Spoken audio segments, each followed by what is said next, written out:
Bakit ba nagkakaroon ng fish kill sa ating concrete pond?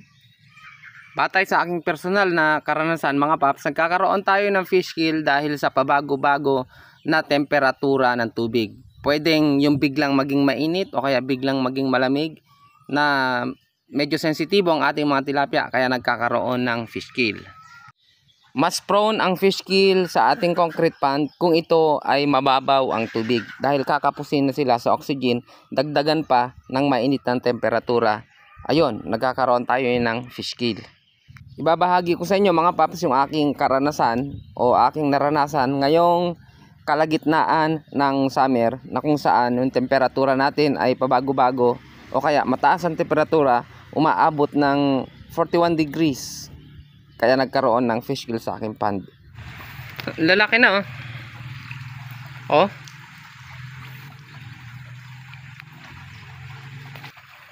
Fish kill mga paps.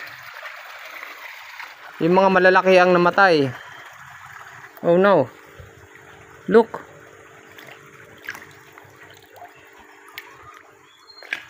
Eto mga paps, Biyernes Santo na Biyernes Santo. Nagkaroon ng problema yung aking fish pond. Nagkaroon ng fish kill. Oh, makikita niyo naman ang daming lumutang. At ang mga lumutang ay yung malalaki. Kung kailan mga lumaki na sila, saka nagkaroon ng fish kill. Medyo nakakapanghinayang na, nakakasama ng loob, pero wala tayong magagawa dito. Oh. Kung kailan malalaki na sila, saka nagkamatayan. Oh.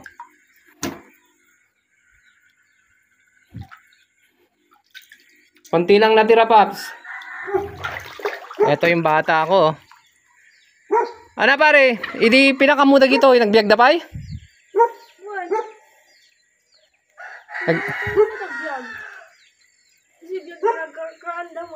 Intad mo amin daye kanan da idikalman?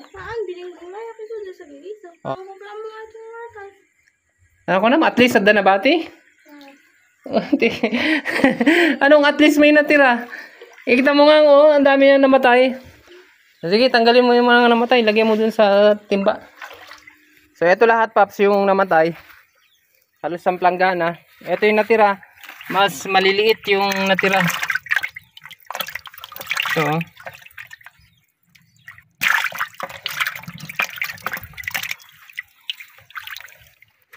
So tingnan natin kung ilang piraso sa 1 kilo. Medyo malalaki na to. 10 piraso mga paps sa 1 kilo. So ito yung average ng ating tilapia. 9 kilo yung namatay bale. So ito paps, so natitira, hindi ko na to bibilangin. Ililipat ko na ito dun sa aking hukay, sa aking earthen pond. Kasi pagka dito baka mamatay na naman. O kaya doon, experiment na natin kung kaya nating buhayin dun sa earth pond. Yung ganitong size. Good size.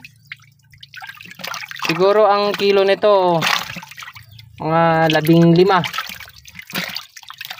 15 piraso siguro yan, 1 kilo. So dadalhin ko na yan dun sa aking fish pond para doon na natin alagaan. Maswerte itong bata ko ngayon, no? Unang beses siya nagpakain dito sa fish pond ko. Patay lahat. Hindi naman. Oh, bigat.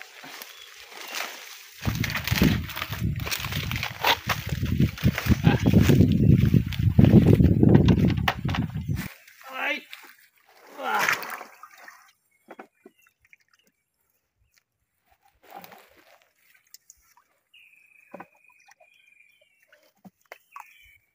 So eto mga paps, ito natin ililipat yung mga nabuhay na tilapia natin doon. Eto hindi gaanong malalim. Hindi pa umabot ng tuhod yung tubig niya, mababaw. Pero no choice tayo kasi ito buhangin na siya. Kapag ginuhukayan siya, ano na, bumababaw din kasi natatabunan siya ng buhangin. So ilagay natin dito. Tingnan natin kung mabubuhay to. Isusugal ko na to. Kasi doon sa circular pan natin, hindi maganda nangyari. Argento kasi naghihingalo na sila. Ang problema ko na lang nito, walang source ng tubig, kundi bukal. So malamig itong tubig dito. Baka magkaroon ulit siya ng thermal shock. Kasi galing doon sa mainit, pupunta dito sa malamig kasi bukal ito. Ang problema ko lang dito, wala akong outlet ng tubig. Wala akong mapagdidrain ng tubig. Kasi itong fish pond ko, mas malalim ito kaysa yung bukid. Kaya stagnant ito. Kung magwa-water pump ako dito, saka lang madadagdagan ng tubig. O dahil nga medyo naghihingalo na talaga sila, ay papakawalan ko na dito. Bahala na kung babaliktad pa rin sila dito. Medyo patatagalin ko sana para ma-adapt niya yung klima. Kaso dito sa timba, hindi niya ma-absorb yung temperature na nasa labas. Kaya ang gagawin ko, pakakawalan ko na lang sila agad-agad. Tugal na to. Mamamatay o mabubuhay. Basta pakawalan natin sila kasi namamatay na sila. Oh. Pag-iisipan ko kung itutuloy ko pa magtilapia sa ating concrete pond. Pagka ganitong mainit ang panahon, summer na, tag-ani na dito sa Cagayan, umaabot nga dito ng mahigit 30 degrees ang init. Yung heat index minsan umaabot ng 41 degrees. Eh malamang parang ayaw ko muna. Yun, sige, langoy na.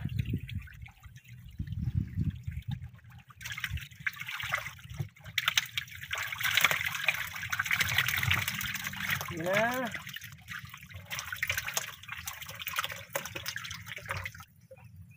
Yun. Kaya mga paps, ang maibabahagi ko na pwedeng maging solusyon o isang solusyon para makaiwas sa fish kill sa ating concrete pond ay ang panatilihing fresh, yung malinis at mataas yung level ng tubig natin. Kung 1 meter man yan, at least naka 1 meter tayo ng tubig para hindi niya ma-absorb yung init sa labas, yung temperature na mataas sa labas hindi ma-absorb, hindi mapunta doon sa tubig sa concrete pond natin. Doon kahit papaano malamang may iwasan natin yung mga ganitong fish kill sa ating concrete pond.